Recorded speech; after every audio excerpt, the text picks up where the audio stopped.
Alright, so I'm going to start the class off this way to talk to you about an assignment that is posted in Blackboard.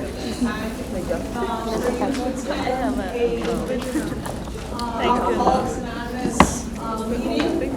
He's meeting for a minute. For a Narcotics Anonymous meeting. And then write something on it for us. It is totally pass-fail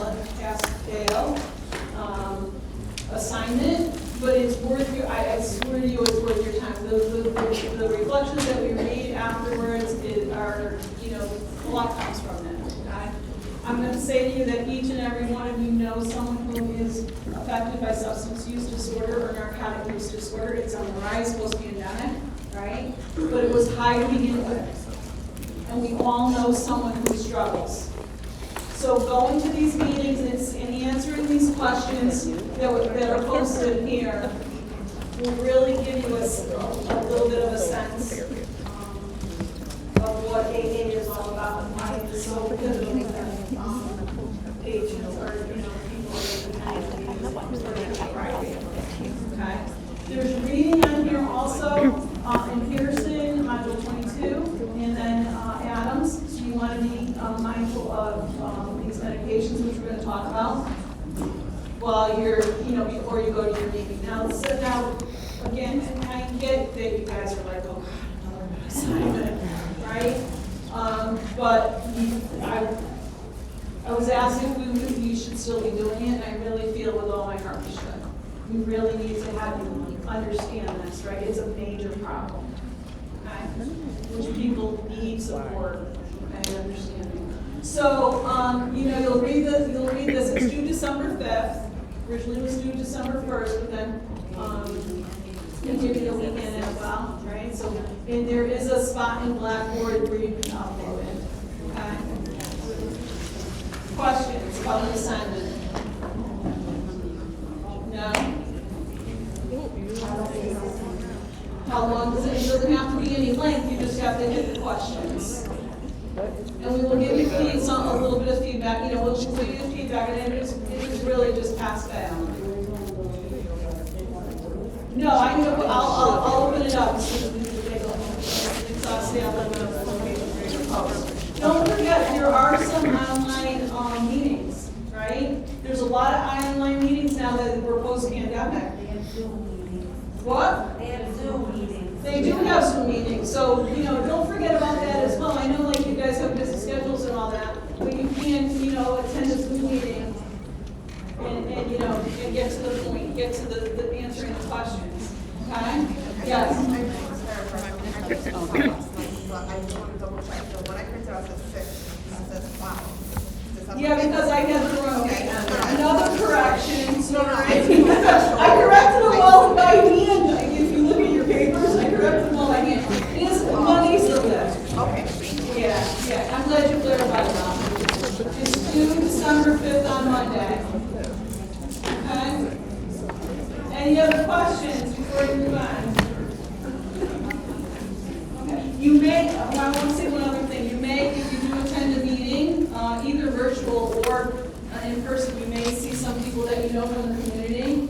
And that was somebody's concern. They had mentioned it to me before class even started, and about being uncomfortable, right? It's not, from what I'm reading from reflections, it really isn't too bad. It's like they understand you will introduce yourself as a student when you go to these meetings, right? And then the group leader will introduce you as a student as well. You're just kind of like part of the group, Okay? Sometimes they'll ask you to participate in things, sometimes you'll just be off to the, it all depends on the group. Yes, James? Do we have to worry about it being confidential? You're going to keep confident. Oh, yes, HIPAA is still HIPAA. Yes. No, I know that, but this is what people say confidential. Yeah, whatever they say is confidential, but if this is just you're not identifying anyone. It's just like your clues, like you're not identifying anyone. Oh, like priorities, Yeah, it's the same thing. There's no identification going on. Does that make sense? Yeah, we're not putting what's that?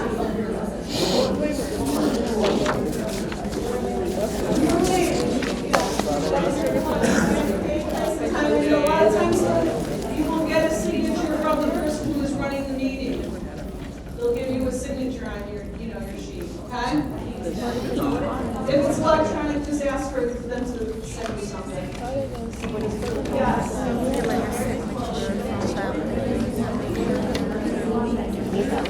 This is important, there are closed and open meetings, so when you pick your meeting, make sure you pick an open meeting. The closed meetings are really, only AA members can go to the closed meetings. Right, that's where confidentiality, they're worried about confidentiality and all that kind of stuff, right? They're always worried about confidentiality. You don't want any information, personal information coming out, right? This is, people don't want their business out there, be it a substance use, alcohol use disorder, or a medical disorder, right? It is a medical disorder. Correct. And I stand corrected. And some places still don't think of it as a disease. Well, and, you start this whole conversation and the whole. Some The whole psychiatrists, thing about and I'll tell you who the psychiatrist was, Miriam Long. Another example of. Correct. Yeah, I learned that when I was in medical school, I learned that, So yes, it is related to medical condition as well. But there are places which still say, why are you calling it a disease? A psychiatrist is Miriam Long. Well, Literally, kind of, I was arguing, I don't argue too much, sometimes. Right? I was like, yeah, all the time. But I was kind of going back to work, because I said, I heard that you're nursing, it is in the DSM, I do push the DSM up for you as well. Okay, so you can click on it there. Thank you for that. All right, so I did voice over the first 18 slides and questions regarding anything that was on those slides. What's that?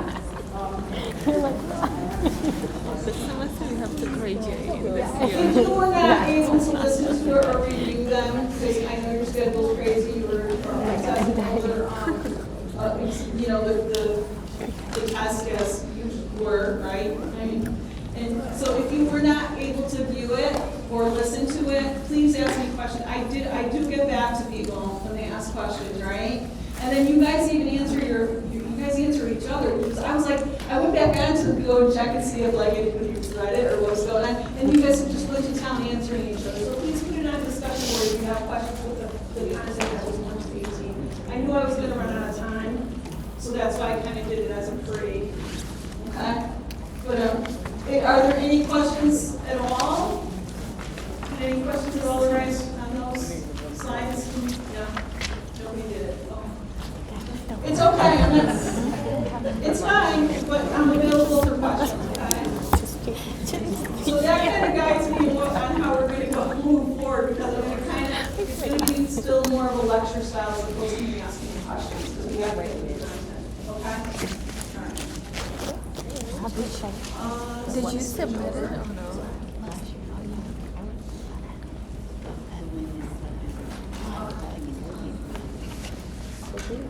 All right, so you should be on slide 19.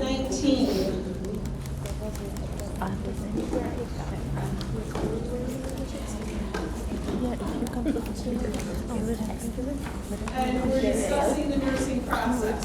Right? So someone with a substance use disorder, the nursing process is still the nursing process like it is for everyone, right?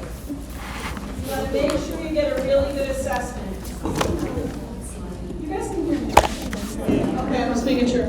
Okay. So you want to make sure you get a good history, which includes past alcohol use, tolerance, physical dependence, and withdrawal symptoms. You want to make sure you get a real good medical history of comorbidities such as HIV, cirrhosis, Wernicke's, Korsakoff's, any coexisting mental illness, any suicide attempts. You want to get a really good family history. Is there codependence? There's several screening tools available when you're doing your assessments. So you want to, your book talks about the MAST, or the Michigan Alcohol Screening Tool. And these assessments are used in order, they'll ask 15 questions or a certain number of questions. And if they answer yes to 3 or more of on the screening tool, then the likelihood of an alcohol use disorder is pretty good.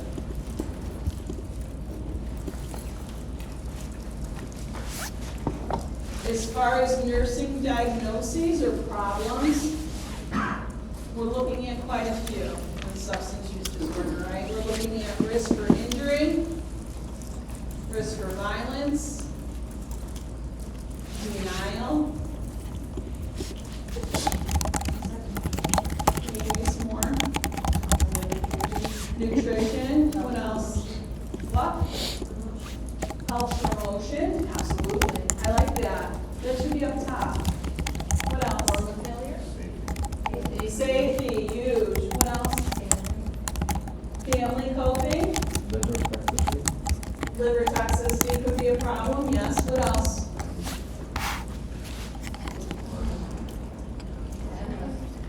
Cognition? Cognition, confusion, acute confusion, chronic confusion if they're in, have Wernicke's or course buffs, right? Knowledge deficit. We talked about nutrition already. Ineffective coping. So when you're planning out goals for someone with an alcohol use disorder, you want to make sure that you're using things like the patient will, an example of a goal would be the patient will agree to go to a rehab facility. The patient will verbalize signs and symptoms of alcohol use disorder, of withdrawal, those signs and symptoms, those kind of things, okay? Depression. Signs and symptoms of depression. As far as implementation, we're going to get into that. There's more things here, but as far as implementation, you want to be mindful of the various tools that we use.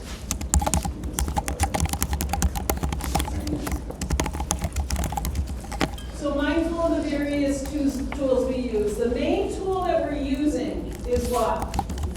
Do you guys have a copy of the CEWA scale? Yes? Have any of you used it? What's it all about?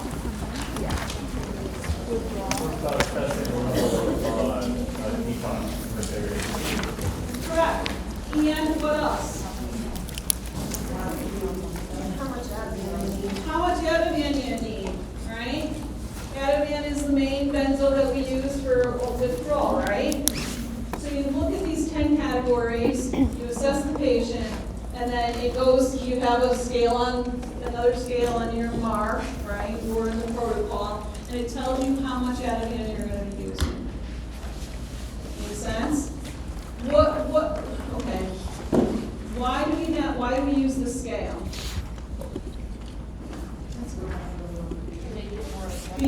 To make it more objective. Is it totally objective? Absolutely not. It's very objective. It's not. Nothing is totally objective, right? But it's pretty objective. If you look at it, why do they pick these certain criteria? For safety. It's evidence-based, but what is safety?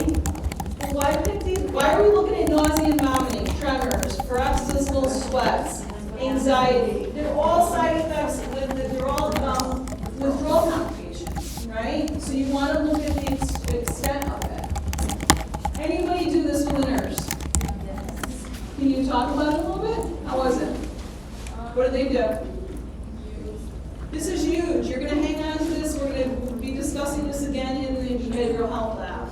So you'll have a copy. What did they do? The last nurse that I did it with, she wasn't explaining, there was a patient who was frequently in there. Wait, I don't think you guys can't hear, right?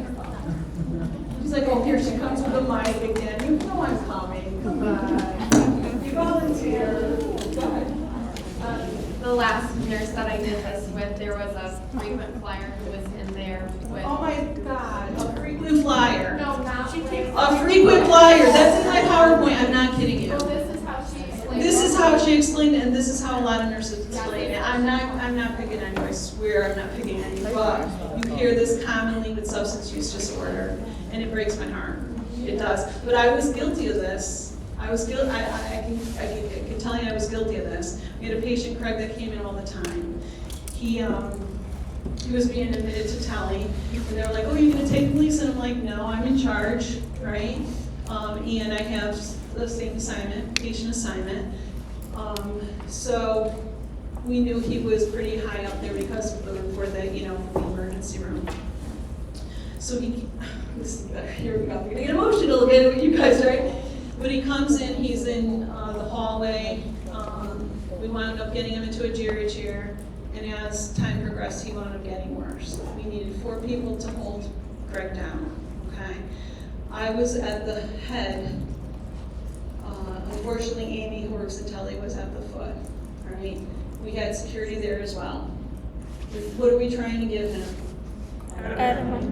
But quick, right? We're looking for an IV. We were gonna give it any way we can get it into him because he was really bad. He wound up breaking her nose. And he kicked her and he broke her nose. It's not something that you want, and there is a video which I'm told it didn't get played, but didn't go through on the PowerPoint, but I'll make sure it does because you need to see what delirium tremens is all about. It's nasty. It worked for you? For your patients? Yeah. No, I mean the video. Oh, the video link works. So, you hear the nurses say, especially ER nurses are pretty, because they get them right off, they get the patients right when they're at that time frame when they're gonna be going through DTs a lot of times, right? So a lot of times you hear that term frequent flyer. Please don't be, and I've said it before, he was coming in once on 9, the same patient, frequent flyer, and I said, oh, Craig's here again, right? And he wound up putting him in 916, and he was like a 16 on the COS scale. I remember Dr. Broomhead coming down the hallway and saying, he's gotta go, he has to go to the units. These symptoms are so bad, right? But that was a trigger for me. I apologize to me. No, but it's true, it's what people say a lot, right? And we wanna be as respectful as we can and keep our own biases out of taking care of patients, okay? All right, so do you want to?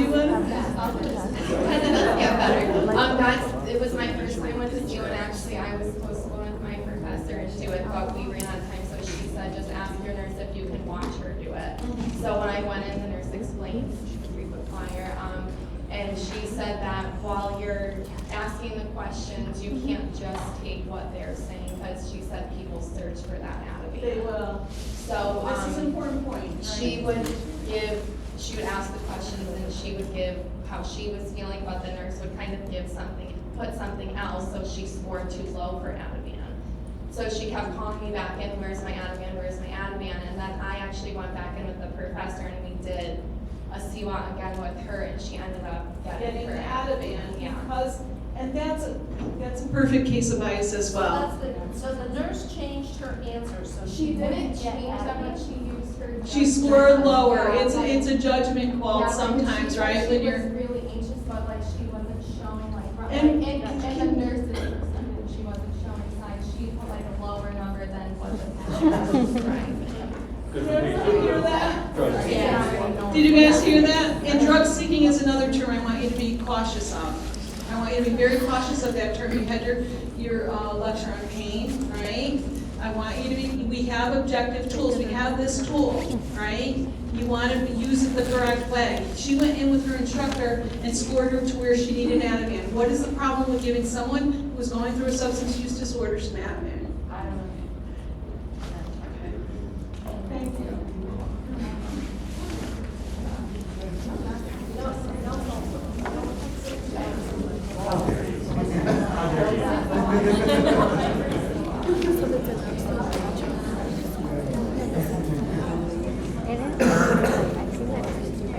So we want to be sure that we're being as objective as possible when you're doing a SEWA scale, right? And not, those comments and things that we just talked about, okay? And that we administer the medications accordingly. And also assess your level of consciousness as well. Vital signs are important. How come? Why are vital signs important when someone is withdrawing from? It's a safety thing. They can have, they can run into problems, right? What kind of problems can they run into when they're withdrawing? Seizures. What else? Cardiac problems. They get very tachycardic, right? So make sure you get it. It is on your SEWA scale. So you want to make sure you're explaining all your interventions. You want to provide positive reinforcement for the patient. When they're thinking and acting appropriately, you absolutely need to provide some positive reinforcement. You want to clarify patient perceptions. What else can be happening during withdrawal? Perceptual-wise, that would be a problem for the patient. You saw the video, right? Tactile disturbance, tactile hallucinations. The person's like, they're crawling, like their skin is crawling, right? Sometimes they will be seeing things that are very scary. Sometimes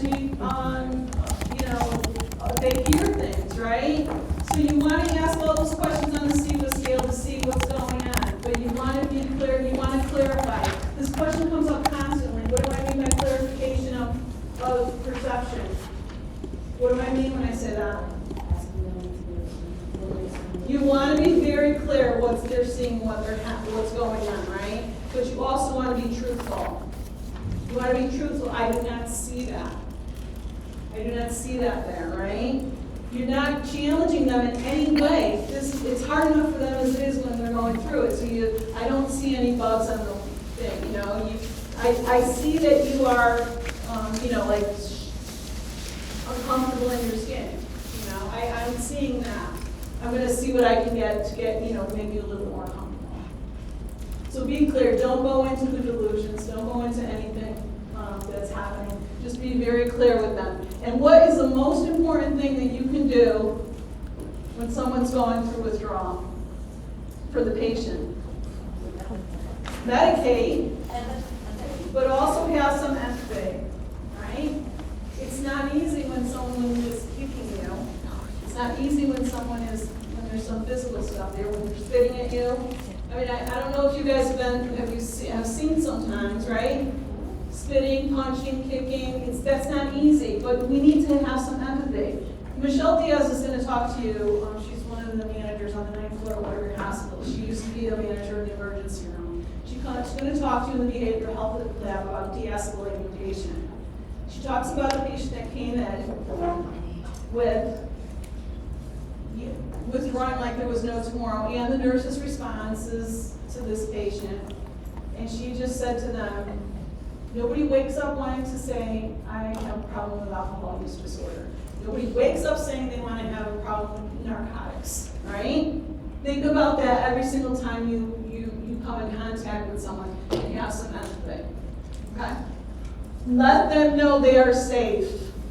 When they're going through all of that, it's scary. It's super scary. So let them know they are safe as well. You're going to keep them safe as you can. Okay?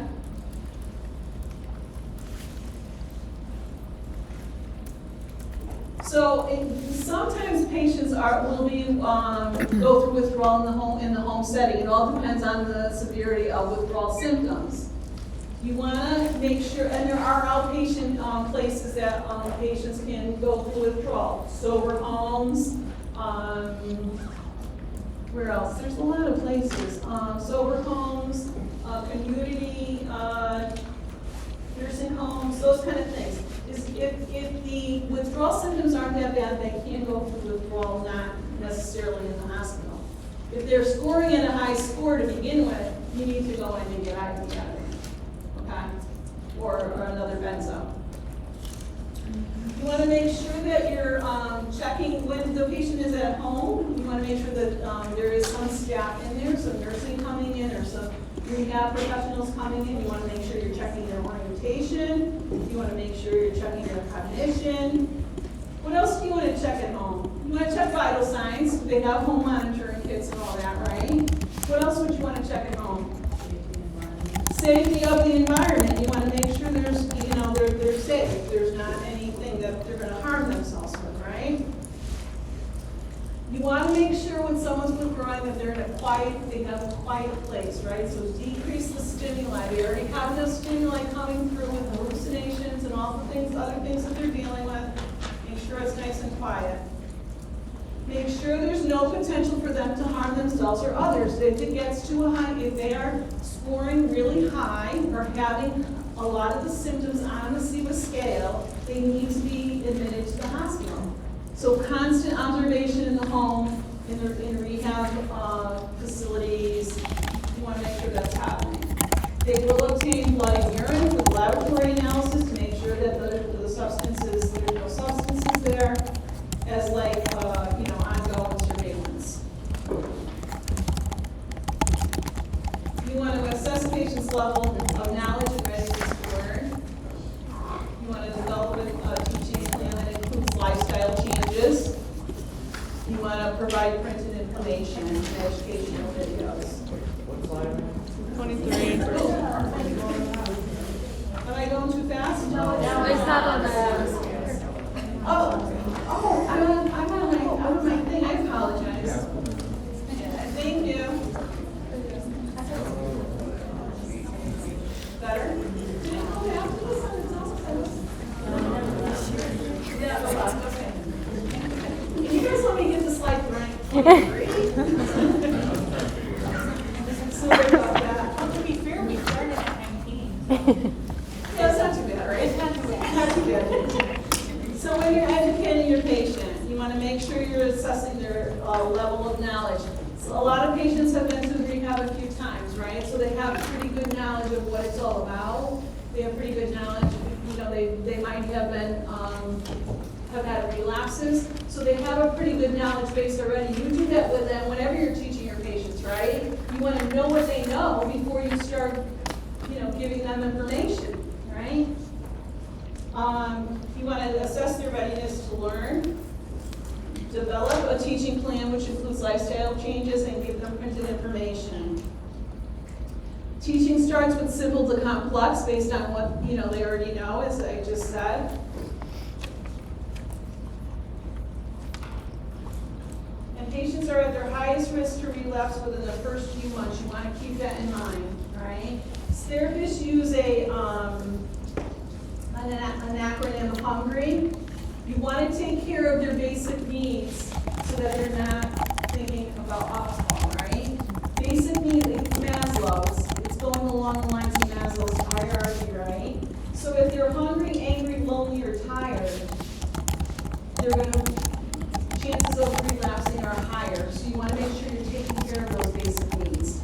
Or the patient is taking care of those needs if they're in their own community, okay?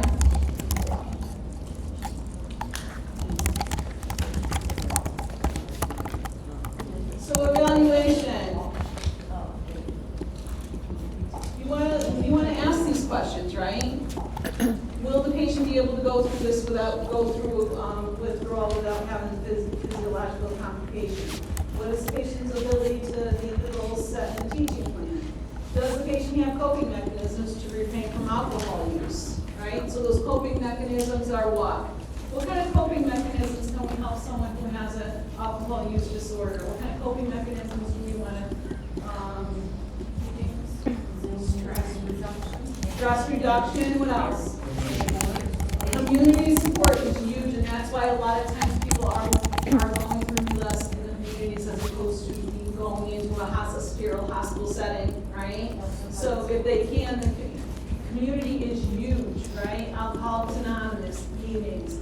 There's other community, meetings community events for people who have substance use disorder and alcohol use disorder. Make sure they have all of that information, okay?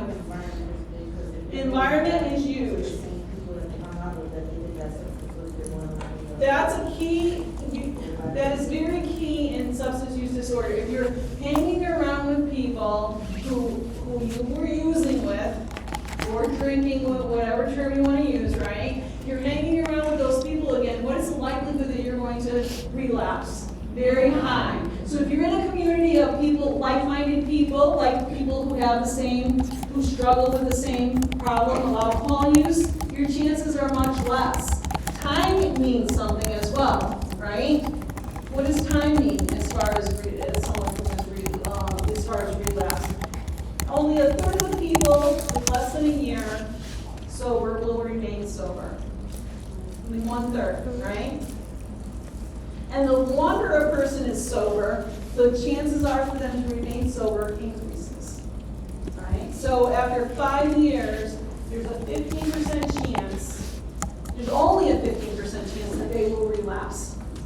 That's huge. That's why in AA they celebrate steps, but they also celebrate time, right? I have this much time, you get a coin. I have this much, right? So that's, they understand the data, basically, right? Oops.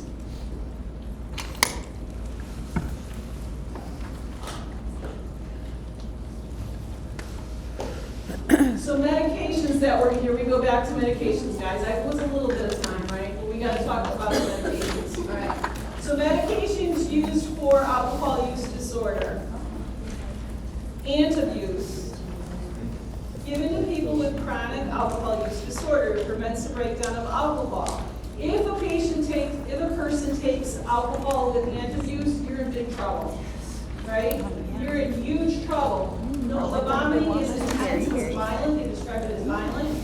They'll have a headache, nausea, with the vomiting, and can have shortness of breath and run into respiratory complications.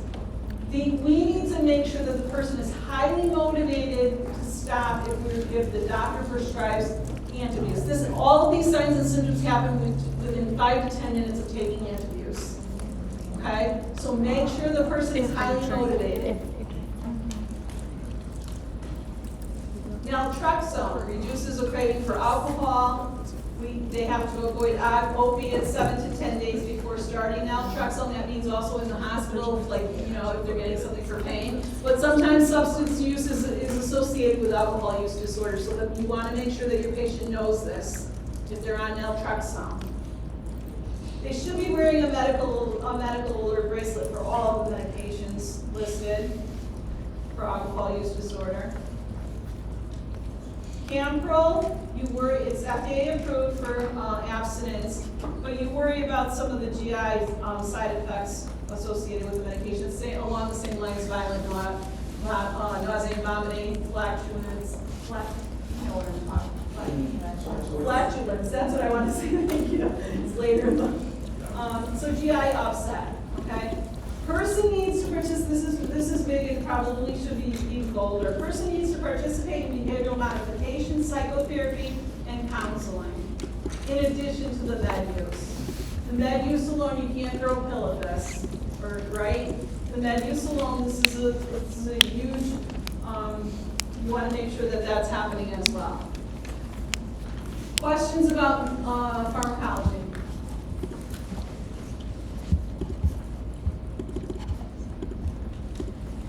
So our goal is to minimize discomfort, prevent seizures and delirium. Delirium tremens, which are huge. Death can occur if they're not taken care of, and avoid the adverse effects of withdrawal medications. We administer acetaminophen. It sounds silly, but acetaminophen is quite helpful sometimes for that headache experience. And other meds for discomfort as well, ibuprofen as well. Intravenous therapy, which includes the vitamins and electrolytes. Well, you guys have seen banana bags, correct? Why are we giving a banana bag? What's a banana bag? What? For hangovers. It's for withdrawal as well, right? It has all of the vitamins and nutrients that somebody needs, right? But the big one is, you said it, Ryan, Well, thiamine's huge. Some patients who are going through withdrawal will get thiamine on its own. It's that big, because why? Why is thiamine so important? Wernicke's and Korsakoff's, right? It's really used to treat Wernicke's and Korsakoff's. You want to make sure that they're getting a dose, so they're getting their thiamine. You can even check levels, yes. We just have a quick question. So for the acetaminophen, why would we give that if their liver is already compromised? For the what? Acetaminophen?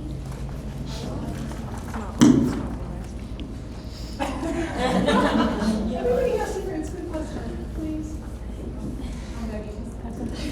Hi, my question was, why are we administering Tylenol if their liver is already compromised? So, do we know that their liver's compromised? No. But he's drinking. Do we? How will we know if their liver's compromised? That's a great question.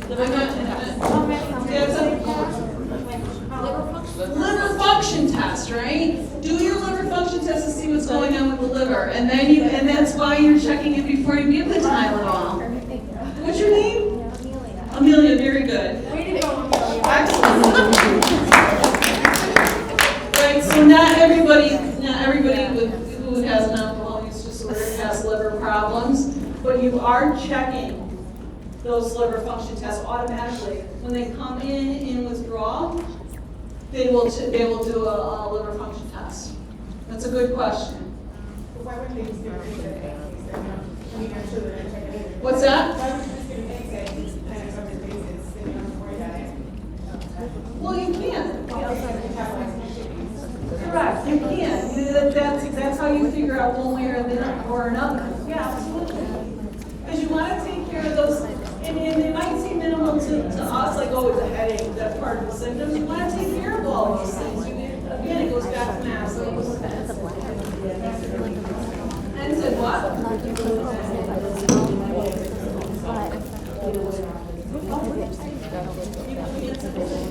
Even if you don't get the time on the instance, they might be able to. That's what.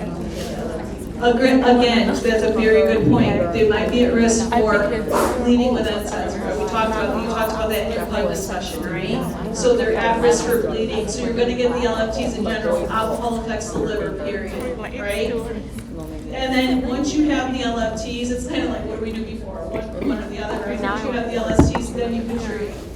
And along that note, get them.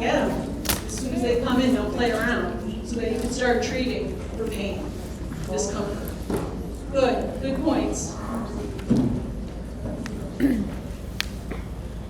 In the banana bag also is the magnesium, folate, phosphate.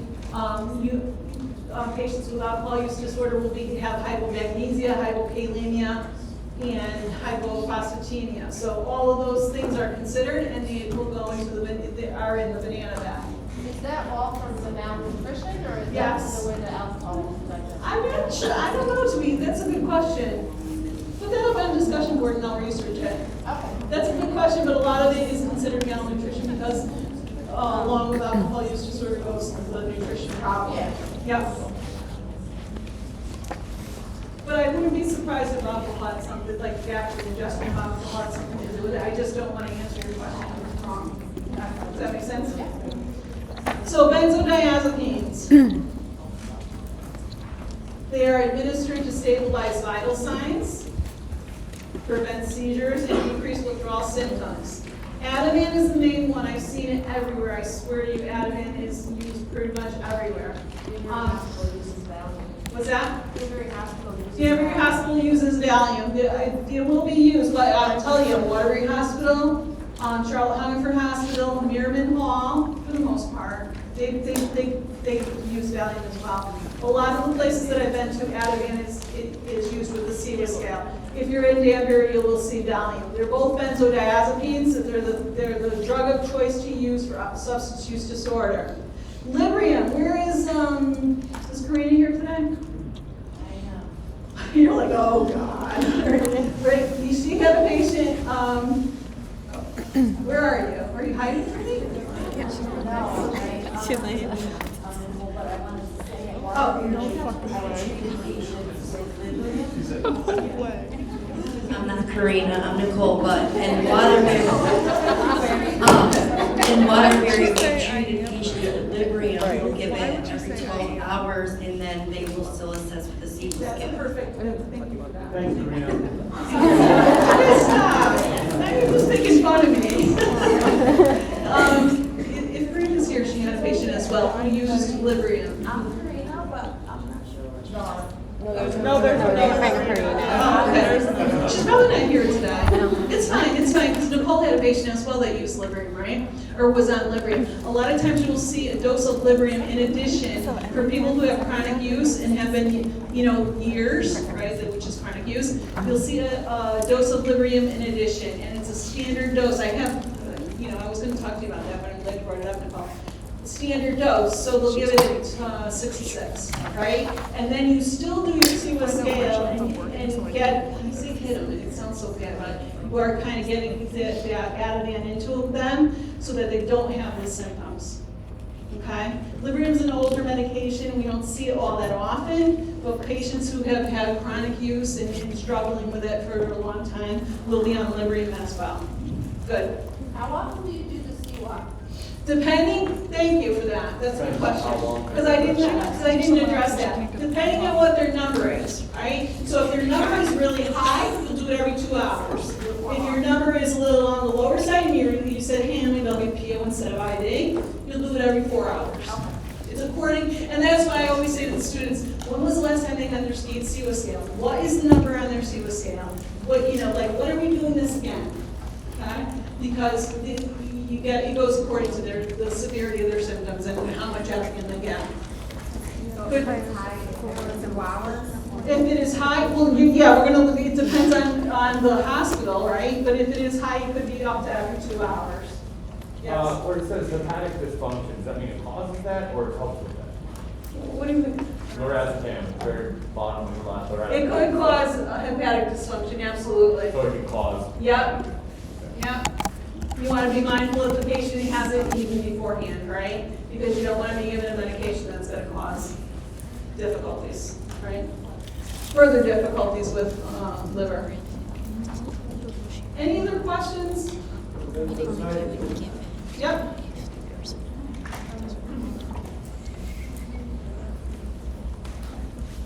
So again, the CWA scale, we're looking at it again, it's important. It's a scale that rates the withdrawal, it's gold standard. We'll use mostly Ativan, but some places will use Valium. Nurse rates 10 signs and symptoms we looked at already, and on the numeric scale, and then to determine the severity of the alcohol withdrawal.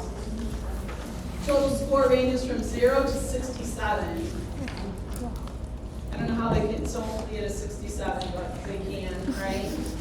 It takes 5 minutes to complete, but take your time with it, right? Even if it's, especially if you're doing it the first time, if you're doing it for the first time on your own, do it with another nurse, because there is that subjectivity that can come into it. So you want to be careful, okay?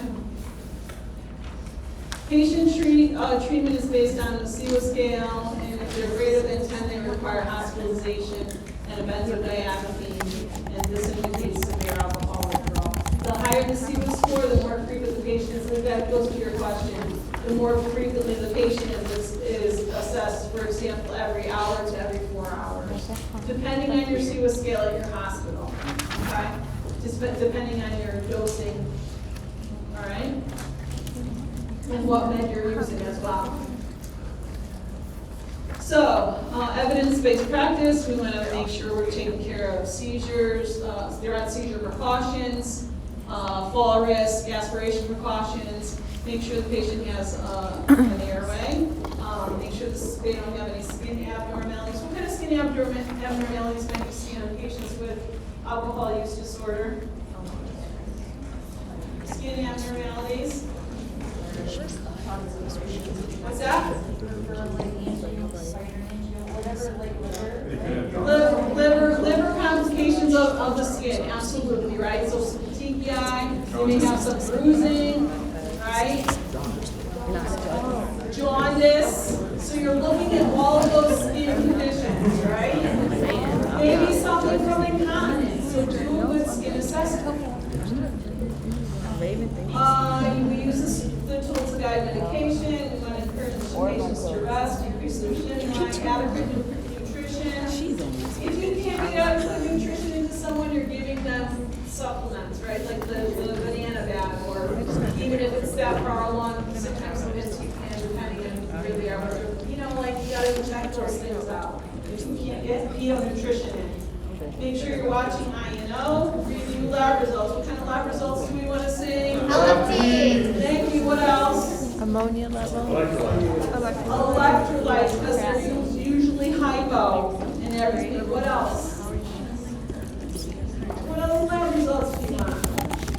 Someone comes in with substance use disorder. What other lab results do you want? Alcohol levels, right? Absolutely, and they do those serial alcohol levels to see that alcohol is leaving the system. Right? Ammonia level.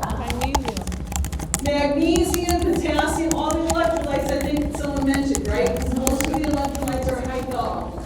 Did you have something, Ryan? Something else? Well, I said drug screen, but. Drug screen in addition, because a lot of times there's multiple substances used. Polysubstance, that's the word I'm looking for. Thank you, Ryan. Right? So they can be using other substances as well. So you want to do that as well, drug screening. Would you look at their H and H if they're bleeding? Absolutely. H and H. So what is that? Basically everything. Right? But you know, be mindful of the liver function.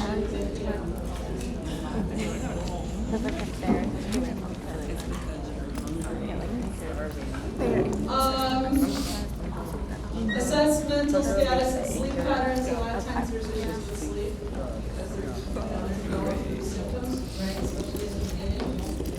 And provide non-judgmental, be empathetic, please.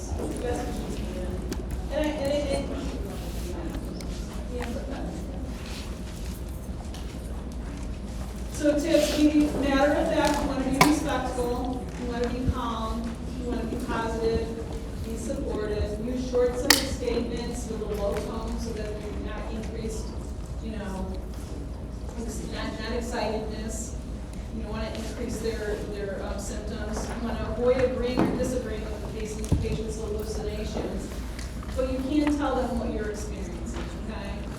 You're saying that's, the way you do things is a lot, right? You're not like, that's not there. No, that's not there, right? I don't see that is a better way to say it to someone, because then they can understand you have a different perception, okay?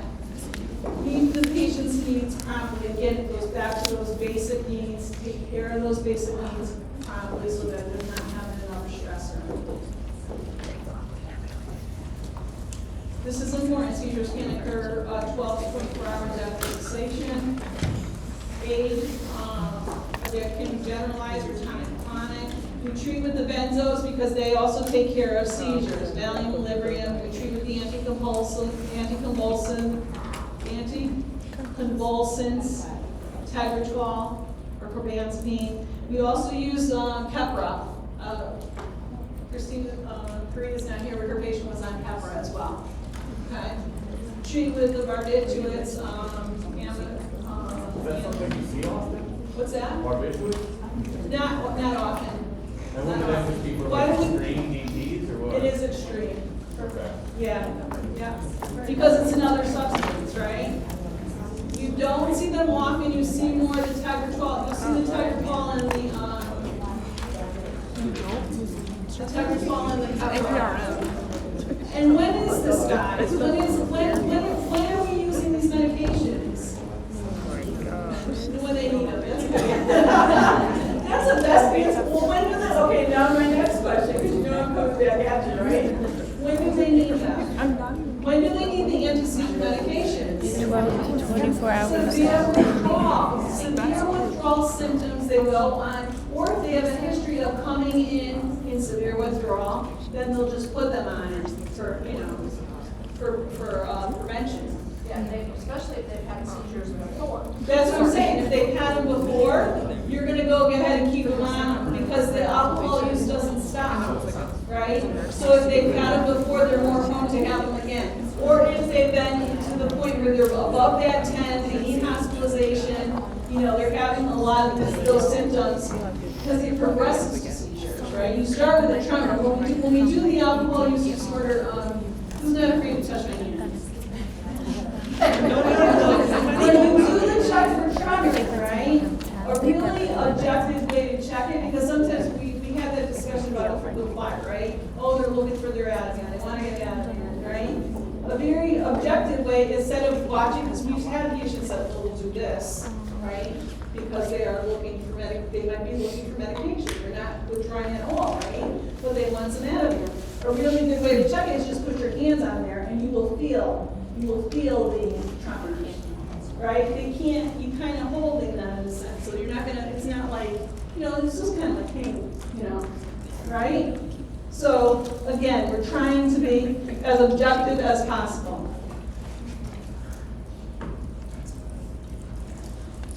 So, delirium tremens, known as DTs during an emergency, occurs anytime in the first 72 hours or 3 days afterwards sensation.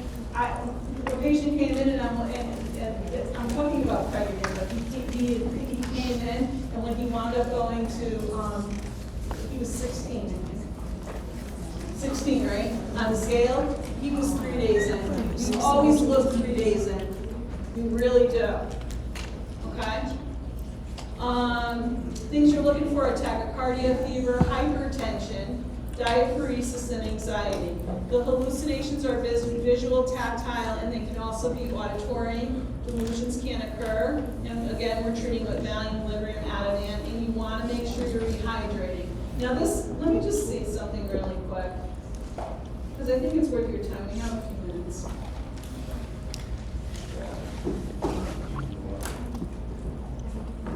What's the difference between a delusion and a hallucination? Delusions are really a greater, and this won't go, you're right, it doesn't go here, and I don't know why. Did you hit the control and then click? What do I have to do? Push the control button down and then push. And then click on the line. Oh, okay, so let me go back. Hold the control button line click. Okay.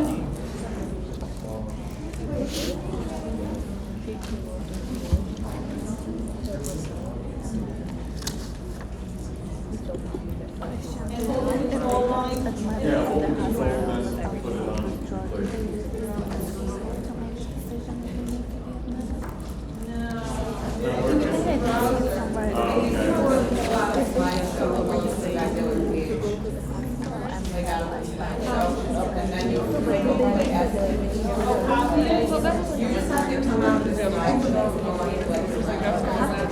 Okay, so I was right click on it here. Oh, yeah, it's in the slideshow and it's done from the PowerPoint. And then.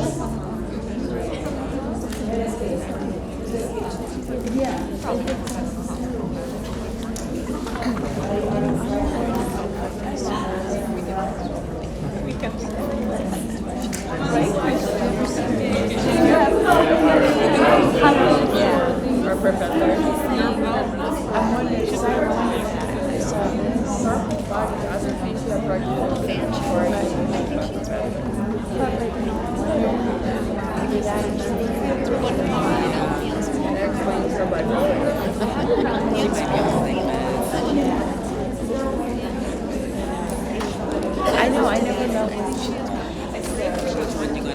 We used to say it on heels. We all thought that she had Parkinson's. Try to gauge her, yeah.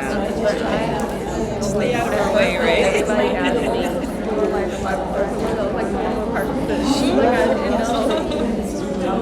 She definitely, we were risking against her.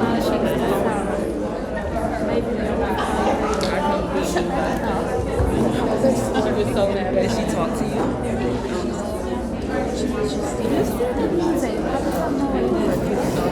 Sorry, I'm so sorry. Patient in the hospital. But I was like, I texted Denise, she looked up to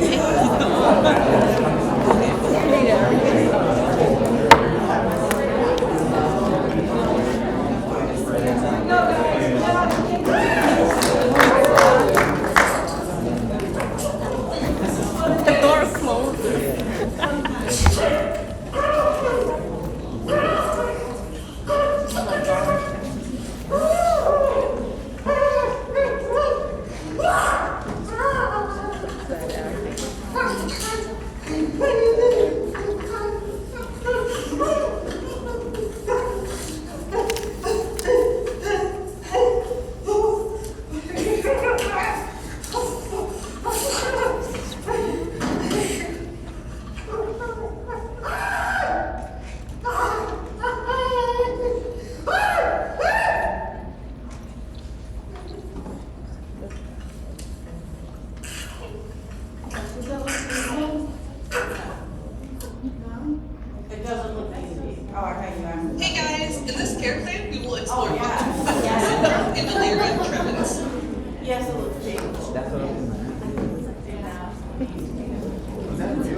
are all DTs. Have any of you guys taken care of patients? A lot of times they don't want us going to those rooms. Yeah. Susan was scared. When I was choosing my assignment, they said specifically, this is having a hard time. Why do you think that should be? Why would they have a hard We time? don't need a lot of, having a hard time withdrawing. He was high in his numbers, he was getting a lot out of it, I don't shy away from any experience with a student, but we don't want to cause increased stimulation. We don't want, that's tough for the person, so we don't want to what did you think about that, Danielle? If we were home doing that, right, and you get about. He's not gonna be home, he shouldn't be home doing that. Someone like, we had alcohol excessive, would that reverse it, or does it stop it? Stop DTs, well, you're putting alcohol back into your system. Yeah. You're putting, When he was reaching for the bottle, I wonder if he did actually have alcohol excessive. it should stop the symptoms, but you're taking the alcohol in, absolutely, yeah, that's a good question. You're thinking the same thing? Yeah. What are the thoughts here? What are the thoughts here? Wait, what if this was, better yet, what if? What does that have to do? Exactly. That's my thought. My thought is it must be miserable to have a feeling where there's something in your skin, on your skin that you can't get out. His whole body was affected. That's a tactile hallucination, right? And I'm glad I showed it. I took the time, and James, thank you for your help again. But I'm glad that you saw it because, I don't care who you are. I'm telling you right now, you know someone who has a substance use disorder or an alcohol use disorder. You have been affected by someone who has a substance use disorder or alcohol use disorder. And sometimes that makes us a little jaded, doesn't it? Makes us a little, I was talking to you about that patient that we took care of, frequent flyer, right? Broke Amy. Amy's like the nice, I don't know if you guys have met her, I think she's in the ICU now. She's like the nicest nurse you could, like the nicest person, really. And she came out of it saying he didn't know what he was doing. Look at the terror on his face. It's like that's a bad place for someone to be. It's another human being experiencing that, right? That's why we came into this profession. They have no idea what's happening. That's not their normal selves. And let me tell you something, meet someone who had a substance use disorder or an alcohol use disorder who is clean. I don't like that term at all. But sober, I don't know, I don't, they're not using, they're not drinking, they're in recovery, that's a better term, right? Meet some of those people and understand that it's a disease process, right? Try to understand that. I tell this story sometimes I don't, because I get a little emotional when I tell it. But when I was a young girl, and I was once upon a time, believe it or not, my grandmother came over, had a substance use disorder, right? Not substance, alcohol use disorder. She came over to the house. I ran downstairs. We happened to see my grandmother. I ran downstairs. I said to her, "What are you doing here?" Right? Kid, not thinking about I think more about my communication as an adult.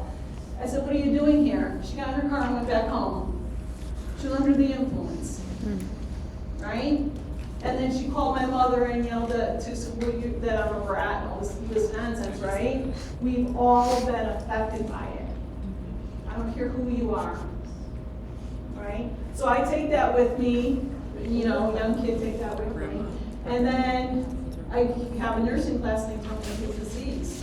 And I'm like, that's when I think I started forgiving her, right? Because there has to be forgiveness. You need to keep in mind also that the families, it's not a one-person deal, it's the families and friends and all that. So you need to keep those things in mind, right? And they too need to get through. They need stress and focus strategies. They need everything that the person who has the substance use or alcohol use disorder needs. Al-Anon is a wonderful, yep. Al-Anon is another wonderful organization. Meetings are wonderful. Okay?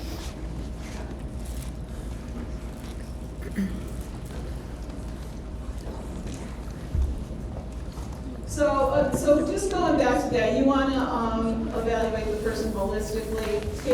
take care of the family members as well, do a really good assessment.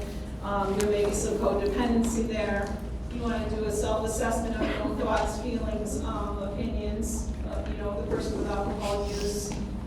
You try to be as objective as possible and establish those therapeutic relationships. I'm going to tell you one more story. We had someone who came in end-stage renal disease, and I'll never forget him. He was end-stage renal disease, but he had a substance use disorder. One of the nurses on the 9th floor established a very good relationship, and he termed him as a frequent flyer as well. He would come in often. One of the nurses established a great relationship with him, and this was the time. Never forget to refer, right? You're always referring. They might not want to go to rehab. It might not be their time, but this was the time that, and I'll tell you the nurse's name. It was Carol Morris. It was Kendall was the patient, right? This was the time he went to rehab and stayed sober for a long period of time. Came back and saw us as nurses on the unit, right? You don't know when the time is. It's our responsibility to refer.